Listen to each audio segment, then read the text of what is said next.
L'unité Hémodrepa de l'Université de Lubumbashi a organisé la conférence scientifique sur l'hémophilie et la drépanocytose. C'était ce mercredi 22 février dans la salle polyvalente du centre Aroupé.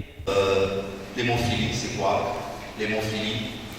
Au centre Aroupé, les scientifiques de la médecine se sont relayés pendant plusieurs minutes devant une assistance attentive. C'était pour égrener des connaissances sur l'hémophilie et la drépanocytose. Des maladies fréquentes à Lubumbashi notamment, mais dont le dépistage semble poser problème. D'où l'organisation de cette conférence par l'unité Hémodrepa de l'Université de Lubumbashi qui s'inscrit encore dans une démarche de sensibilisation. C'est vrai que sur la drépanocytose, nous sommes là-dessus depuis des années.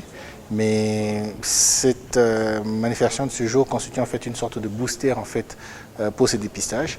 Et pour ce qui est de l'hémophilie, il a fallu que justement cette équipe d'experts qui est venue de Kinshasa vienne pour qu'on s'entretienne avec, qu'on évalue le matériel qu'il y a sur place et justement que l'on commence ce dépistage.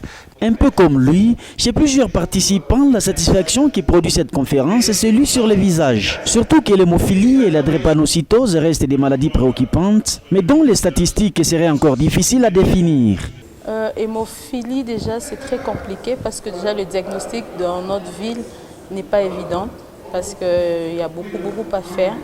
Et la drépanocytose, elle évolue, elle est déjà grande, la prévalence est déjà grande. Pour dire si elle évolue, après il faut faire des recherches par rapport à ça pour estimer si la courbe elle évolue ou pas. Mais ce qui est vrai, c'est qu'elle existe et elle est mieux connue que l'hémophilie. L'unité Hémodrepa travaille en synergie avec les universités de Lubumbashi et Kinshasa. Elle s'intéresse aux questions liées aux drépanocytaires et hémophiles.